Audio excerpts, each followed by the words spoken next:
Okay, welcome to the Watchers podcast. I'm Eddie. This is LD. yeah, and this week we will be talking about coping mechanisms and addiction. But before we do, make sure to subscribe, like this video, leave a comment, and press the notification button to get notifications on new videos that we put out. So, last podcast we spoke about codependency. And it is a known fact that codependency and addiction goes hand in hand. So we're going to transition from our talking about codependency into this. So what would you like to say? What would you add to that? How do we start this? Yeah, so basically, obviously, as we've said before, the addiction, it's another way of saying coping mechanisms. Yeah. So even though we're going to start off talking about how things lead into addiction, we want to also make sure that it's the way people try to cope with things that makes them get addicted to things, isn't it? So I believe addiction usually starts when there is something missing. We always want to feel whole. Yeah. And when something is incomplete, you need something to fill that gap. And filling that gap comes with, there's positive sides, into trying to find coping mechanisms, but then it could get negative when it becomes so addictive that it's taking over your life. So it's good to talk about how it all starts. So, for example, as we said, addiction starts with trying to fit a hole. With people, sometimes it could start off with a situation that's not having a father around, not having a mother around, being bullied, being teased. When your body has been under constant stress and you have to constantly face life, you always have to say, you need something to zone you out. And people choose so many things to zone them out. But sometimes the things that they choose to zone them out becomes addictive. And then that becomes a problem. Exactly. So, yeah. Exactly. So, go on, AD, yeah. Oh, no, sorry. I was just going to say, people also attach negative things to addiction. So in their mind, if they're not on alcohol or drugs or pornography or anything like that, they're not addicted, because you can only be addicted to those things. But what people don't realize is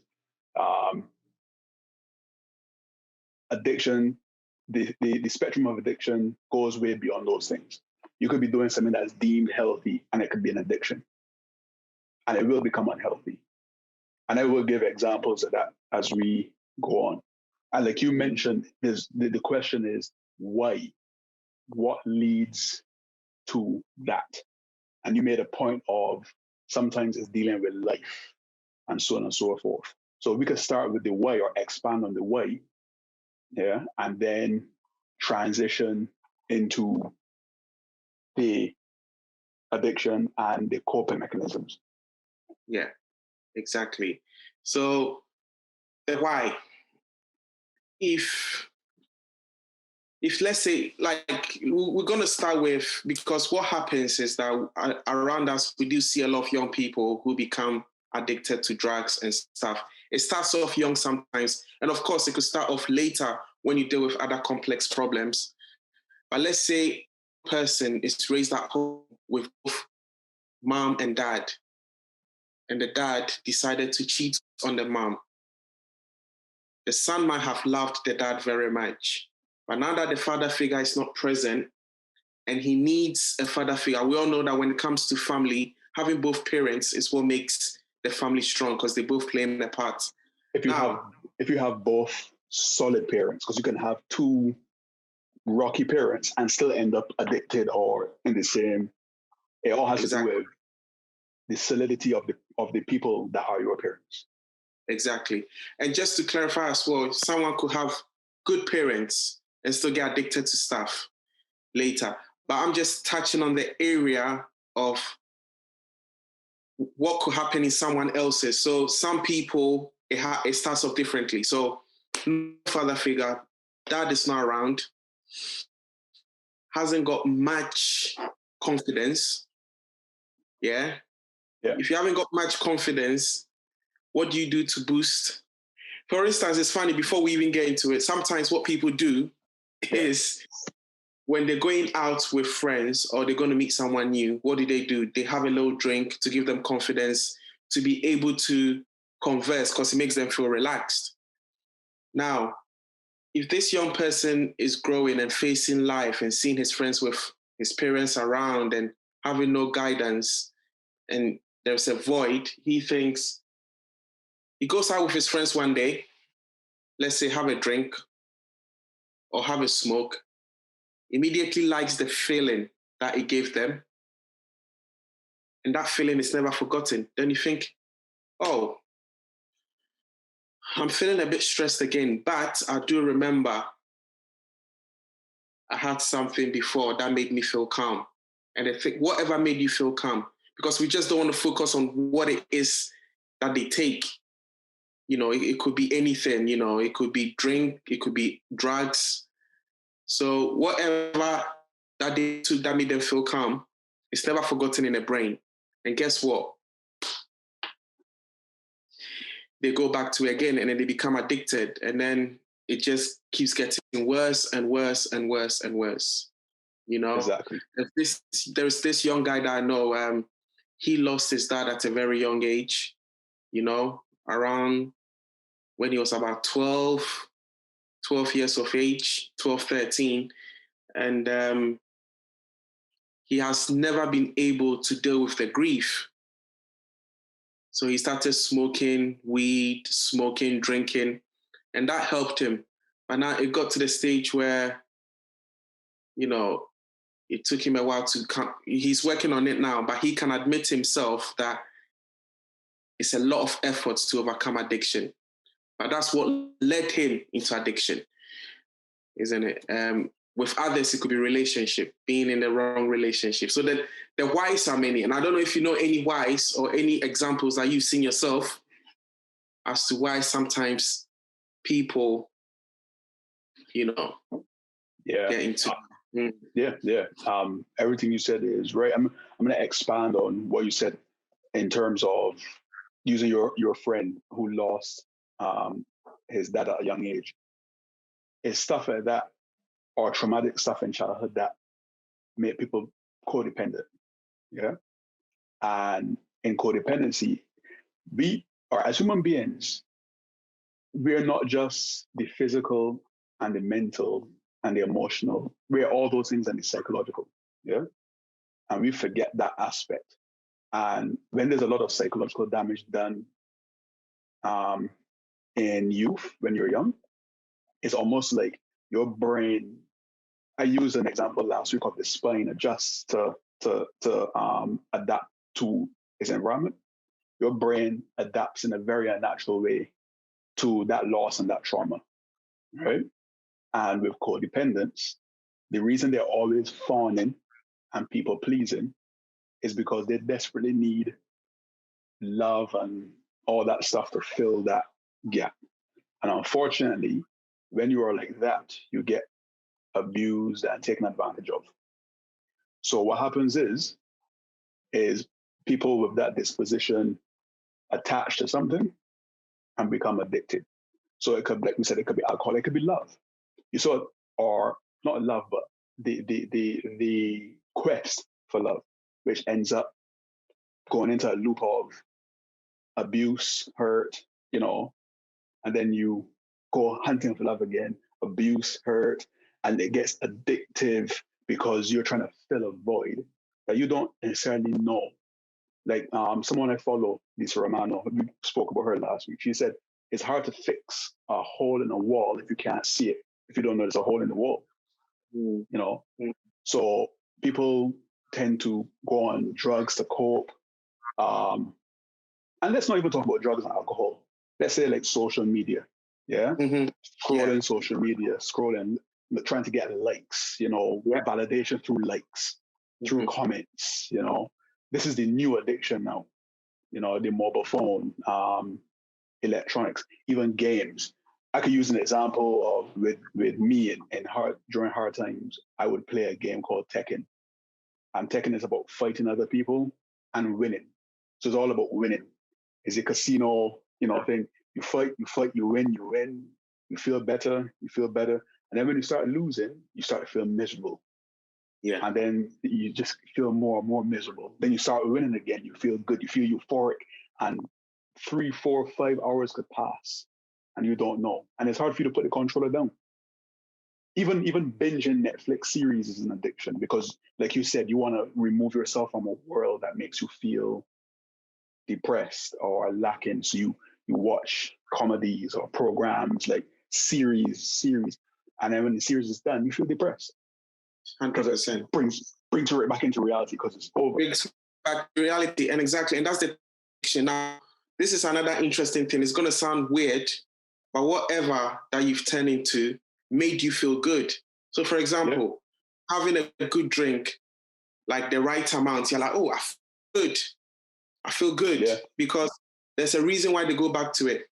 But then it gets to a point whereby it might not make you feel good as much, but you need more to get that first feeling again. Yeah. And the addiction just keeps getting worse and worse. The interesting thing about addiction that I have noticed myself is when you get addicted, oh man, I've just lost my point. It was coming into my head. But yeah, it makes you feel good. You go back to it.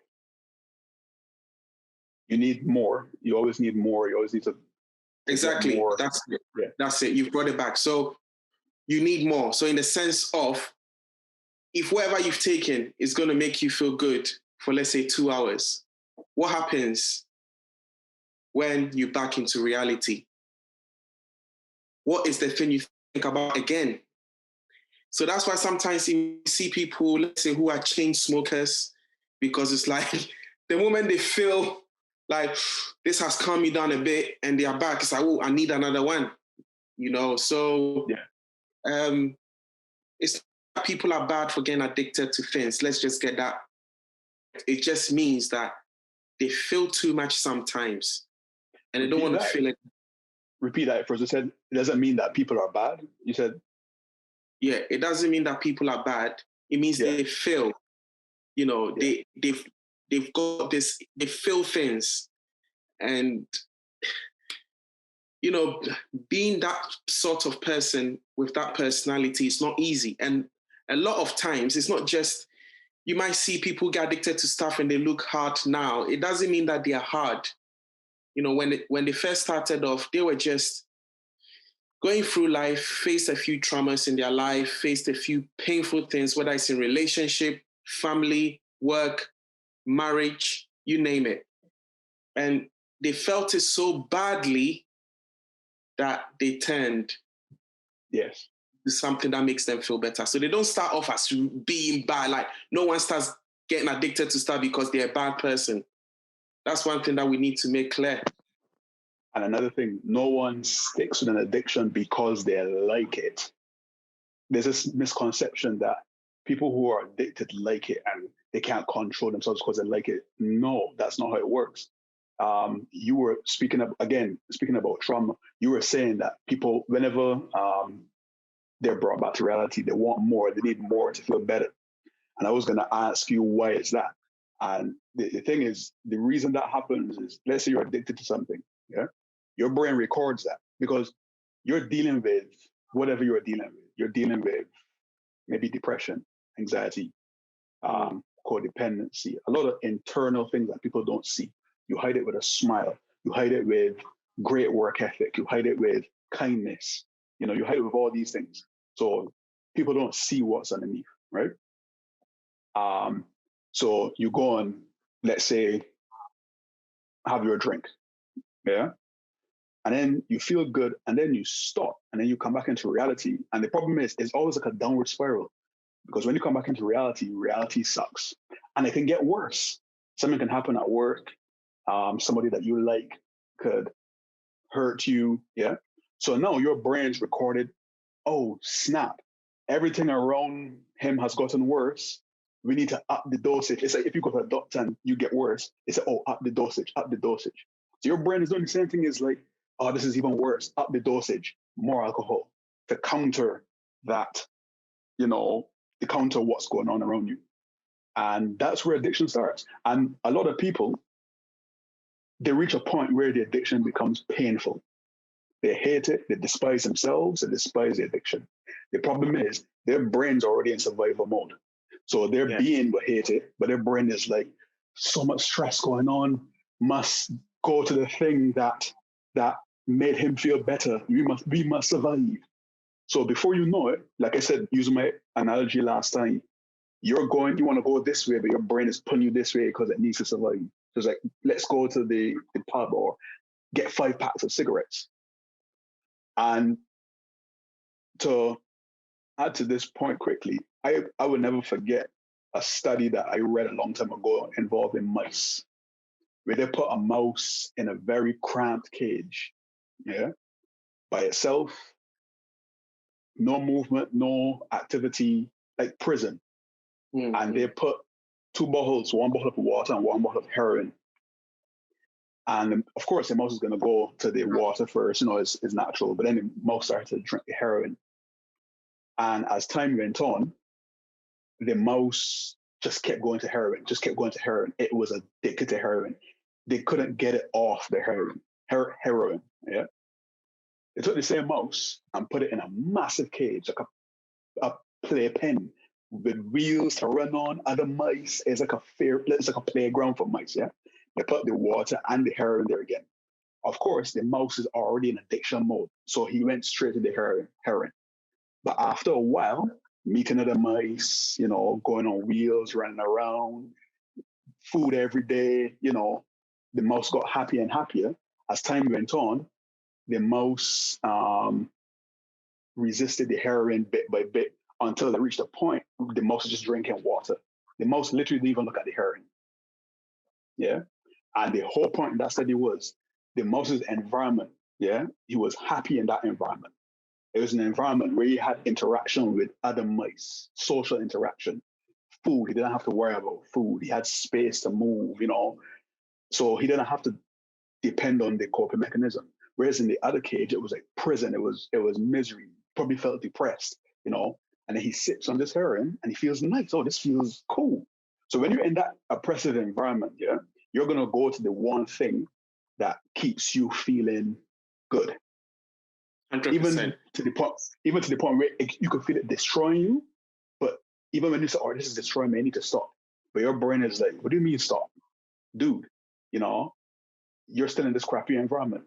We need to keep, going. So you might be done, but I'm going to the heroin, So that study stuck with me when explaining addiction. Exactly. So basically, with the environment you're in, because the thing is, what is your reality? If your reality is not making you happy, you are more likely to find things that will keep you going. And especially if it's an environment where you are trapped. So if you are trapped in, like, you can't find a job, or you can't, find someone who loves you, you feel lonely, and you can't even pay your way out. Not say pay your way out. You still have to live and rely on family members, but then you have to be there because you've got no choice. Then what happens is you think, well, I've got to cope with this. What can I do? It's Saturday. Let me go buy another bottle. Let me go smoke. Some addiction is also pornography addiction, because sex gives people pleasure. People watch pornography to masturbate, just to feel pleasure, all these things just to make them feel good. And then you keep getting addicted to it. So it's like, you made an interesting point about hating what you're actually doing, because deep down, do they really want to be addicted to something, or they just want to get better?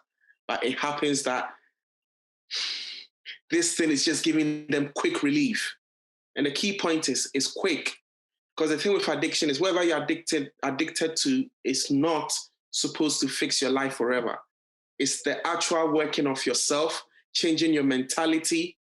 That is what is good in the long run, because any addiction is temporary relief.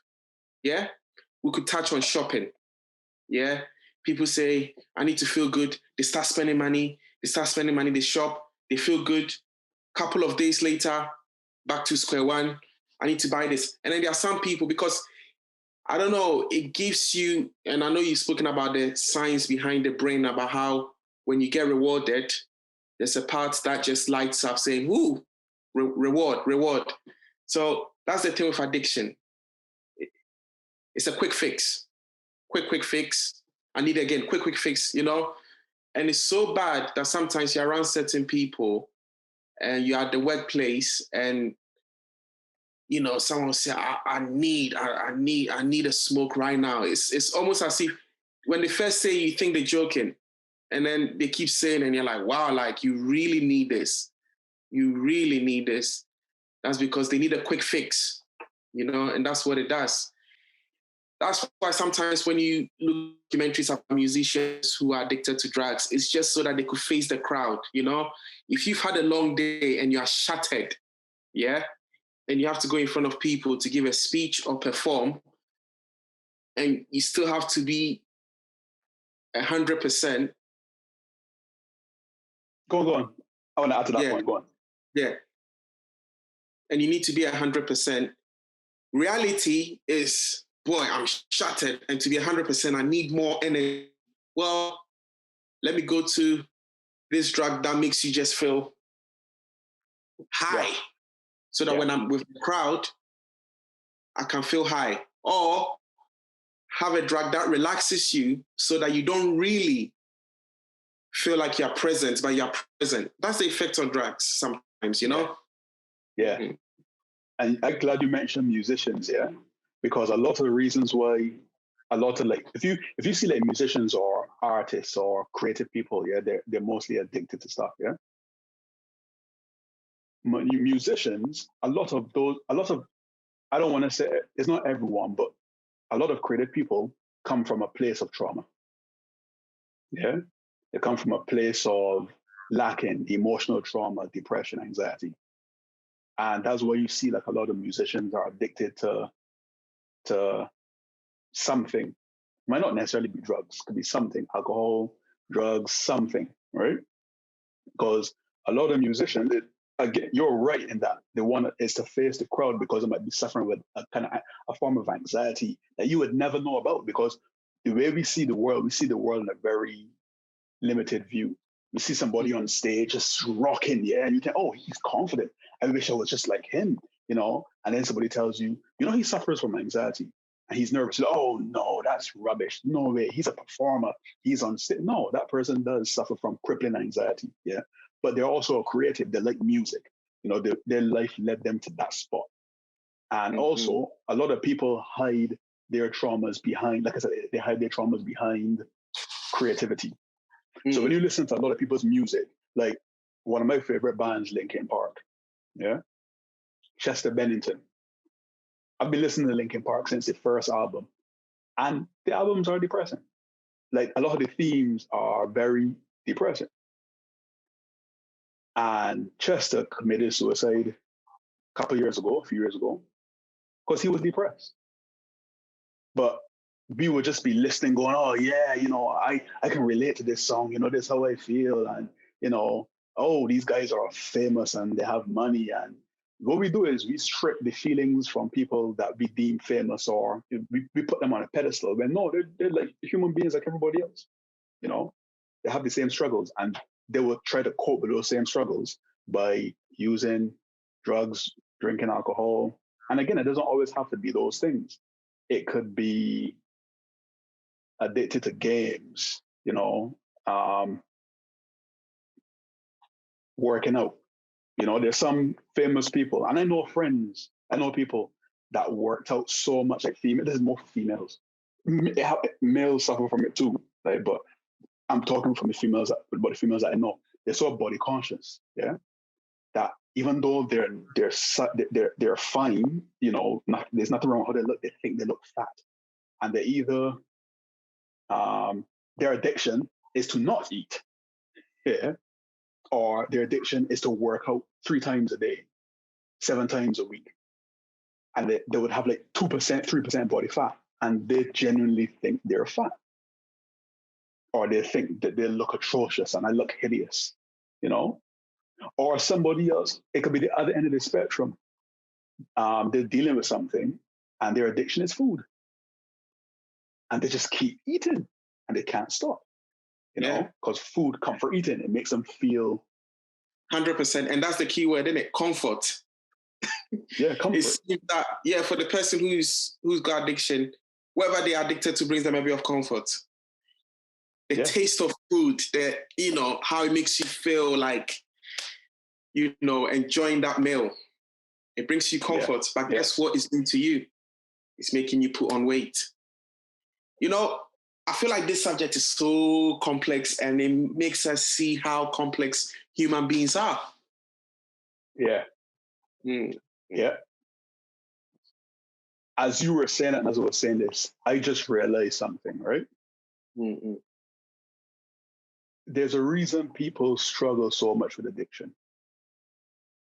Because we live in a world that takes advantage of people who are addicted to stuff, or who are in a bad place. Because think about it, right? I was just thinking about the person who keeps eating.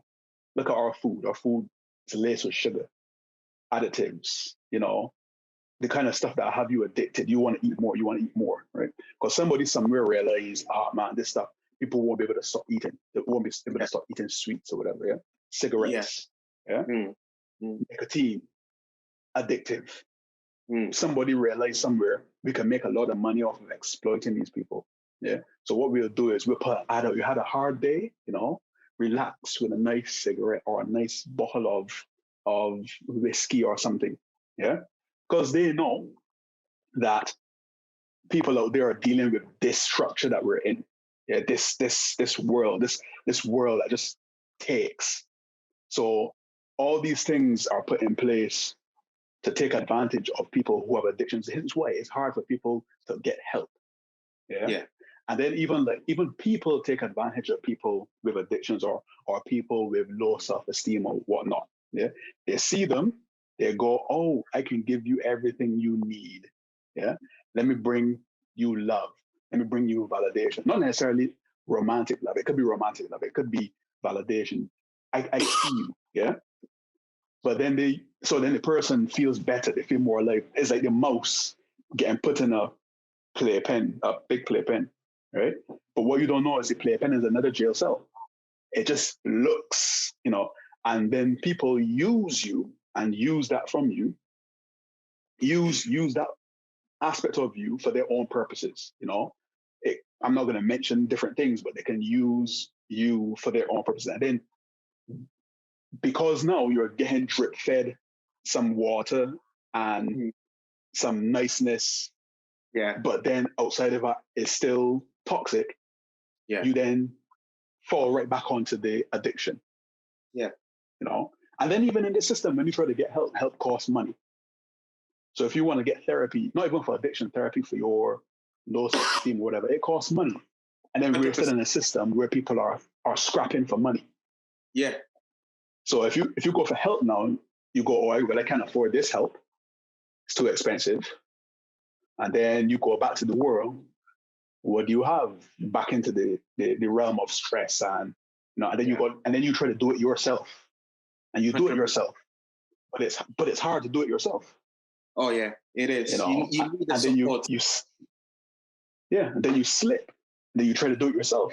You slip. Then you get some money. You go for therapy or something. Too expensive. It's like a very messed up loop. It is. And okay, we live in a world that people look at that, judge people like that, and still take advantage of them. Yeah. For their own personal gain. 100%. It's the constant bombardment as well, isn't it? You keep getting bombarded with stuff, and it's like, oh wow, you know what's interesting? As you were talking and I was listening, if we take it back to basics, because yet again, addiction boils down to people wanting to go back to the basics. Most of the time, that things that people are addicted to is just to make them feel happy or calm. Yeah, some sort of a high or some sort of relaxation. And the way we are made as humans, let's just take anything distracting that was not made. Yeah. Let's say you live somewhere peaceful amongst nature. Yeah. Because the thing is, yeah, I feel like human beings always want to go back home. Yes. What I mean by home is they just want to go back to realness. Yeah. So with, so sometimes you see people, when you go to certain parts of the world, they live a very simple life. They are content. Yeah. They haven't got a lot of distractions around. And sometimes people who are in a materialistic world or cities and everything and stress and having to work and provide a being stuck, compared to some countries I've been to. I went to, a village in one country one time, and, in fact, I went to St. Lucia, a rural part of St. Lucia. There's a fisherman. He wakes up early in the morning, does some fishing. 1 o'clock, he's done. He sells what he got for the day. He goes home. He lays on his hammock for a bit before he goes home. It's that simple life. But then I was sitting there looking at him thinking, oh, wow, I want a life like that, in a sense of like, that is a calm pace of life. That's why people are drawn to calm people, because the whole point of the addiction is to go back home, but it's fast tracked, but it's not good at the same time. Anything that's too quick and, it's not supposed to, we want that instant. So I feel like we are created to be calm, to be in nature, to enjoy, to feel, to think, yeah, to think without feeling judged or unloved. You're just supposed to live. You hear, you want to be creative. If you want to go swimming, you jump in the, you know what I'm saying? Like, the simplicity of life. And I think sometimes that's what, sometimes people who are addicted to stuff, they just want to say, I just want to feel whole again, They just want to feel, it's so interesting. And that's what I've noticed, people just want to go back home. And as with the way we are made as humans, we are made in such a way that we can, because we now live in a society that we've been told that you need things like your phone, your computer, the television to feel entertained. Yeah. And all of those things are addictive things as well. Continue. 100%. Yeah. All addictive. Yeah. Watch this program. If you spend a lot of time on the television, yeah, the amount of adverts that comes on about another interesting program is endless. Sometimes I don't watch much TV, but when I switch on, I'm like, oh, wow, on Monday, but I forget. But for someone who's addicted, they'll watch that, then they'll watch that, then they'll watch that. Yeah. The way we are created to be able to enjoy things without having, because for instance, why do I need this to feel entertained? Yeah. And I was going back to how I was raised, because I was raised in Ghana. Now I keep bringing Ghana up, but yeah, but what are some of the things I did to play? I was climbing the mango tree, the guava tree, running around, doing sheets, getting a tire and rolling it. It made me happy. It sounds so silly and simple, it's like so many things that we could do. There is some games we used to play called Pilolo. It's another form of hide and seek, and all these things kept me entertained. And as I'm a grown man now, but I still look back and I'm like, wow, those were good times. Yeah. But I didn't have gadgets. Yeah. Isn't it amazing? So we're now in a world where we are bombarded with stuff that we think we need to feel entertained. And then guess what? You become Addicted. That's why sometimes Addicted.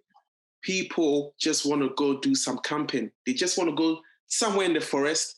Sometimes it's not because they are being crazy. Sometimes they just want to go back home. And it sounds weird, you know? They just want to light, put on a fire, feel the heat, feel the warmth, roast something, you know. And sometimes when I talk to you on the phone and we talk about, you know, home, we're like, yeah, you know, like just sit on the beach and enjoy the sun. The basics of life is what we truly need. We don't need a lot of things. And that's how you become bombarded. And all these things make us stress. And guess what? You go to something else too. It's mad. The cycle continues.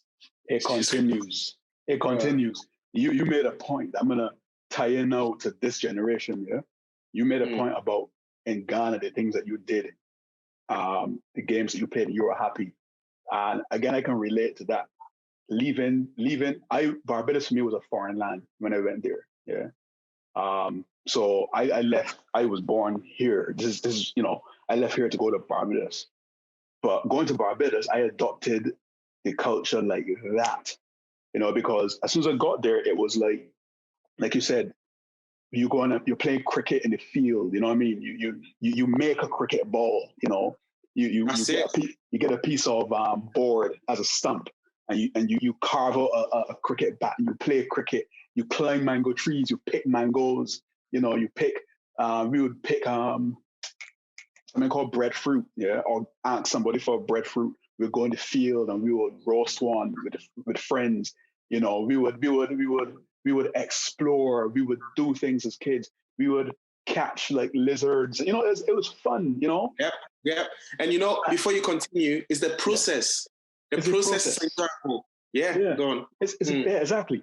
And for me, like me, you have the same experience of transitioning from the natural world to the technological world. Yeah. So for me, it was going from that. That was my childhood. And then by the time I hit 16, by the time I hit 11, the technological world started to creep in. Yeah. And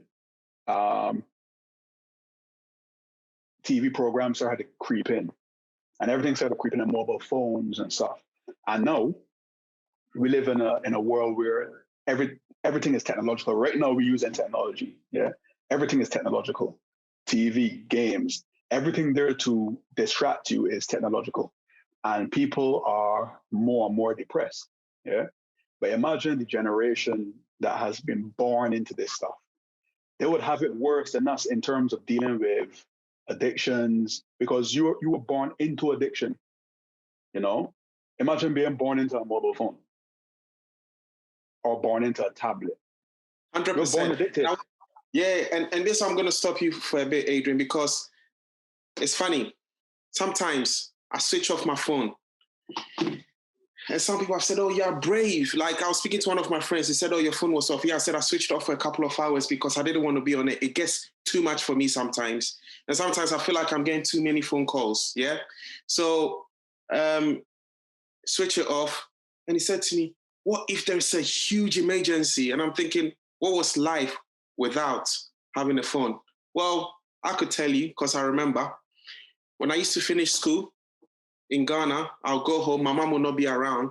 But if I need to go see my friend around the corner called Junior, I'll just leave a note on the desk and say, Mom, I'm at Junior's. My mom will come home. She knows exactly where I am.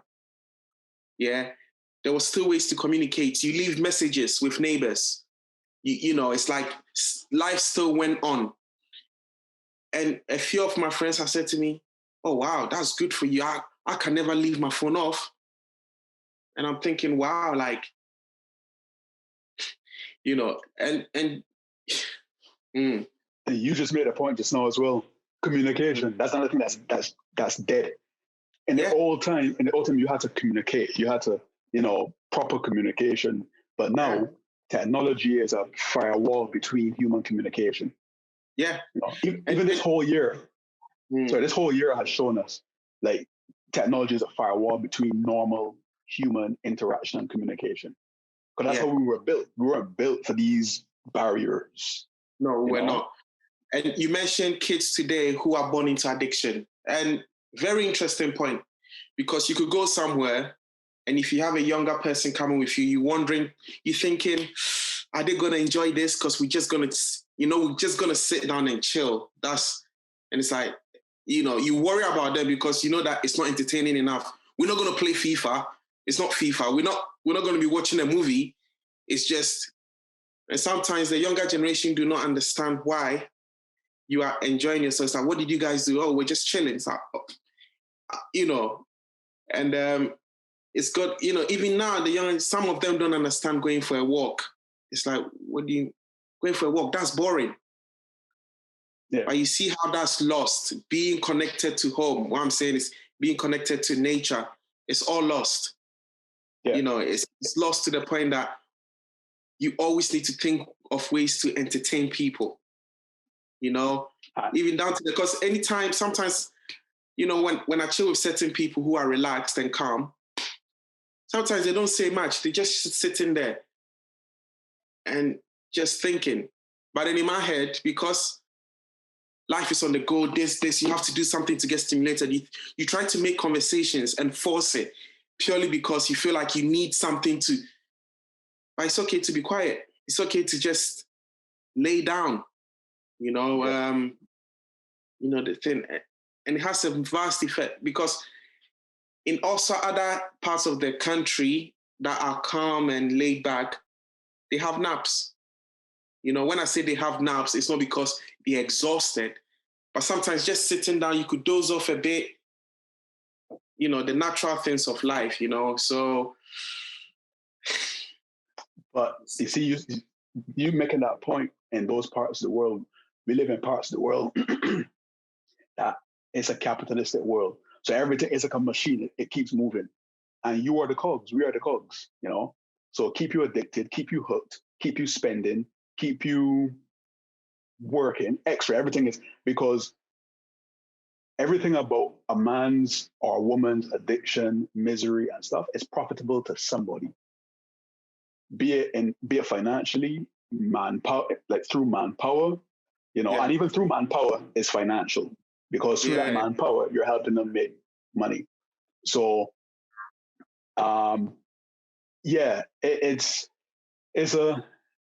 it's a twisted system. And I was also going to point out, what do you think makes things worse for people who are addicted to stuff? What do you think makes it worse for them? What do you think makes them feel even more worthless? Right. So we could talk about that because we're talking about addictions where no one could necessarily make you feel bad for, whether you're addicted to your phone. I think a lot of people lie, and a lot of people, there's a lot of things that we are all addicted to. But if you're addicted to things that are damaging, like let's say watching porn, or some people are sex addicts, some people are addicted to drugs. And oh boy, it's interesting because what could make someone feel worse, you see, yet again, it goes back to the fast pace of life. Instead of saying what is making you go there, they just say, look at what this person has done. They criticize the person, and the person feels so much worse.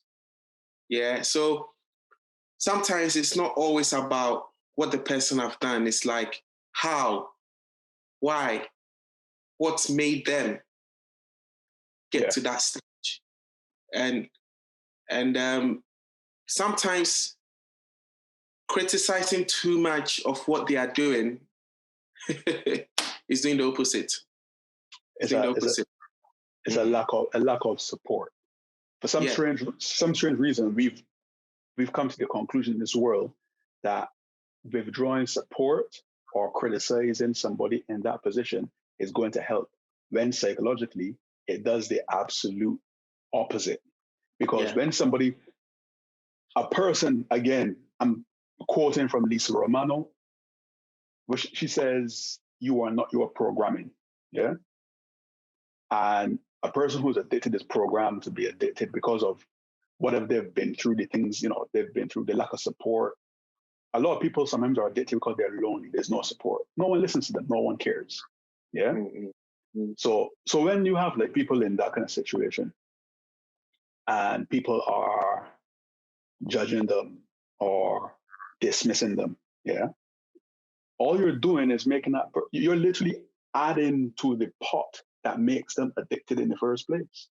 100%. Yeah. 100%. I mean, I could see why people could get impatient too, Adrian, because I can understand, yeah. I understand because sometimes they just want the person to fix up quick. Yeah. It takes too much effort.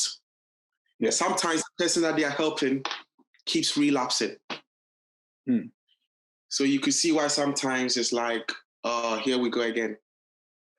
But sometimes people take advantage of it and they know. Some people have more knowledge than you would think, and they know. So they will go, yeah, because they know that person. That, oh no, please don't look at me that way. And then you have that person under control.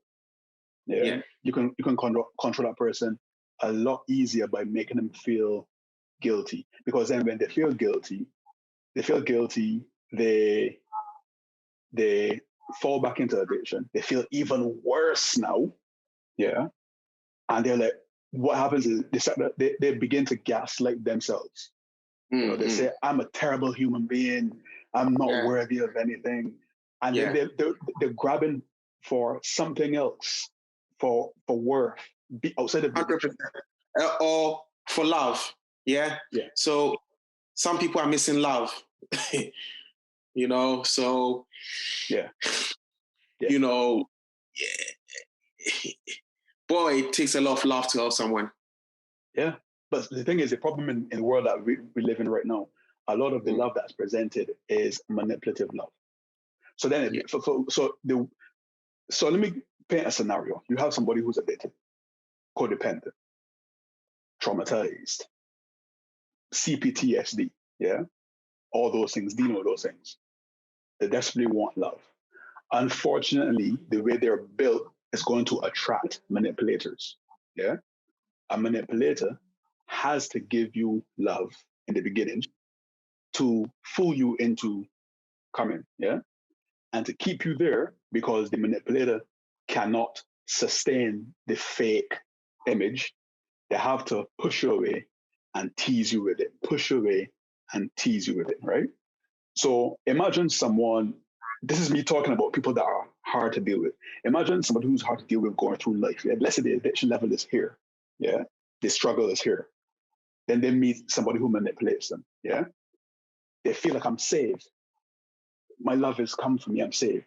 That person manipulates them. Their addiction gets worse because the brain is like, oh, I'm so sad. I'm so broken. I need more. Yeah. So now it goes there. It goes there. As their addiction gets worse, their desire to fill that void gets stronger, right? And they get more reckless. They get more reckless. Another manipulator comes along. Oh, I'm here to patch your wounds. Let me patch your wounds. That manipulator knows that they can get something from that person. Same cycle. Person's broken. Yeah. Their addiction goes here, and their desire for love goes here. Yeah. So when that happens over and over, it reaches a point where a person is so addicted and so hard to deal with, yeah, that when somebody nice or somebody understanding comes along, it becomes draining. 100%. It's like, can I trust you too? Yeah. And the thing is, the people that are in those situations, the people that are nice and understanding, one have to understand you can't do everything. Yeah. You can't help everybody. You can do only so much. And the people who are addicted or in a bad place, they need specific help. And then they need help and support. So if somebody understands, I'm here to support you, but you need help. And I will support you through that help. The problem is for a lot of people, help is hard to come by because we live in a world that has you addicted to stuff, to work, your time's gone, you don't have any money. And so people look for cheap help. Cheap help is something to be addicted. Cheap help is addiction or loving somebody or trying to, you know what I'm saying? So it's a messed up Exactly. Yeah. It's funny because obviously the person who's helping you needs to be genuine, yeah? And it needs to be in the right environment. You said something a few minutes back about the right environment. You used the illustration about, the mice, the mice in the lab and how, but environment, this is very interesting because I've got a friend who was addicted to pornography.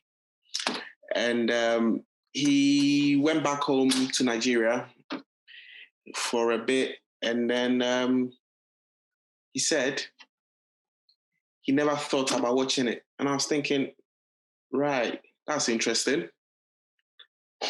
What's different? That's because the local town that he lives in, there is not constant adverts of women who are half naked, poster boards you drive, half naked women, TV shows that bombard you on your phone, your adverts, because you need to remember the more attractive the woman and the more skin they show, the more impact you have. Yeah. So he got back there and I was thinking, what's different? And I realized the guy hasn't been bombarded by anything. He is just living the simple life.